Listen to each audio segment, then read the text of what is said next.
Assalamualaikum warahmatullahi wabarakatuh. Kami dari kelompok 2 akan mempresentasikan hasil kerja kelompok kami tentang infrastruktur dan suprastruktur politik. Pengertian: infrastruktur adalah lembaga-lembaga kemasyarakatan. Infrastruktur politik adalah segala sesuatu yang berhubungan dengan lembaga-lembaga bermasyarakat yang dalam aktivitasnya. Fungsi dari infrastruktur pendidikan politik: menyatukan kepentingan yang beraneka, menyatukan kepentingan beraneka komponen infrastruktur. Partai politik, tokoh politik, golongan penekanan, golongan kepentingan. Lembaga NRI satu presiden memegang kekuasaan pemerintah, dua kepala kekuasaan perspektif negara, tiga wajib melaporkan seluruh kekayaan, dua MPR Majelis Permusyawaratan Rakyat berwenang mengubah dan menetapkan undang-undang dasar, melantik presiden dan wakil presiden. Hak dan kewajiban dalam Undang-Undang Dasar Nomor 22 Tahun 2003 antara lain memajukan unsur perubahan pasal IUD. BPK Badan Pemeriksaan Keuangan.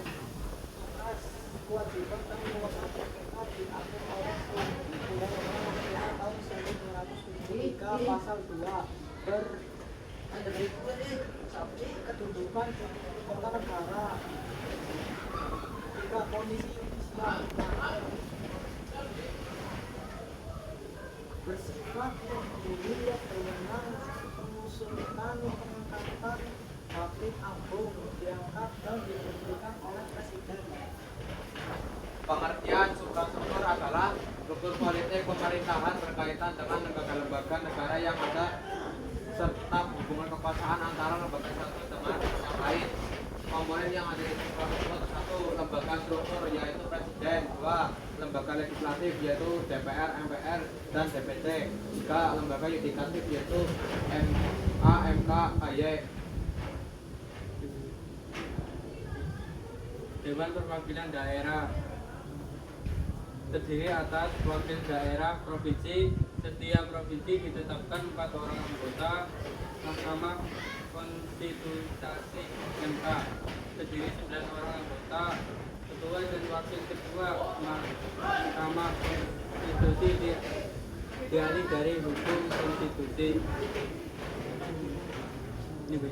DPR Dewan Perwakilan Rakyat.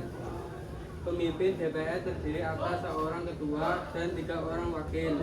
DPR mengatakan pendapat, mengajukan rancangan undang-undang dasar.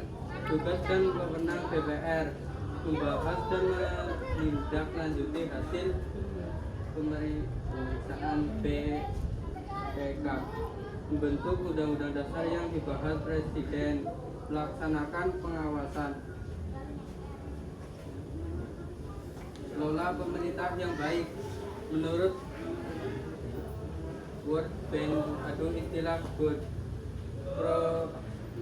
governance yang artinya adalah suatu penyelenggaraan manajemen pembangunan yang solid,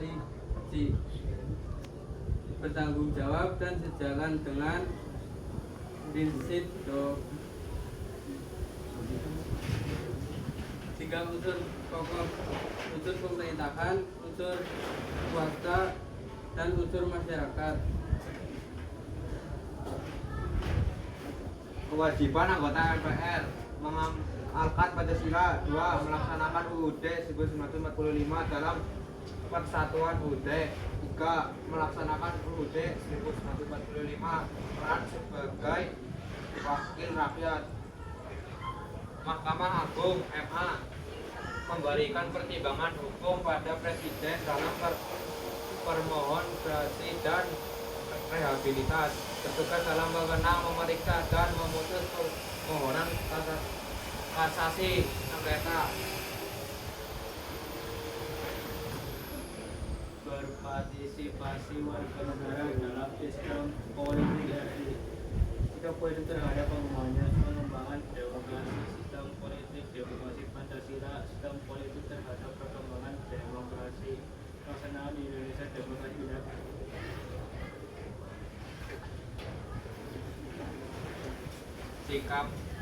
sikap positif terhadap perkembangan demokrasi, pelaksanaan di Indonesia demokrasi tidak langsung, aspirasi yang diwujudkan dalam pemilihan umum, 2 musyawarah mufakat, 3 usaha bela negara, 4 menghormati hak asasi, prinsip musyawarah dihargai perwakilan aspirasi, 2 sikap berbeda pendapat, 3 ada persamaan dalam mengamalkan pendapat, nilai luhur musyawarah, 1 lapang dada, 2 religius, 3 tenggang rasa, 4 keadilan, 5 kemanusiaan. Pelaksanaan demokrasi Pancasila dalam pengadilan menetapkan pada 4 prinsip penting. 1 keseimbangan antara hak dan kewajiban, 2 persamaan kedudukan hak dan kewajiban, 3 kebebasan berpendapat, 4 mengutamakan kepentingan umum. Sekian dari kami. Wassalamualaikum warahmatullahi wabarakatuh.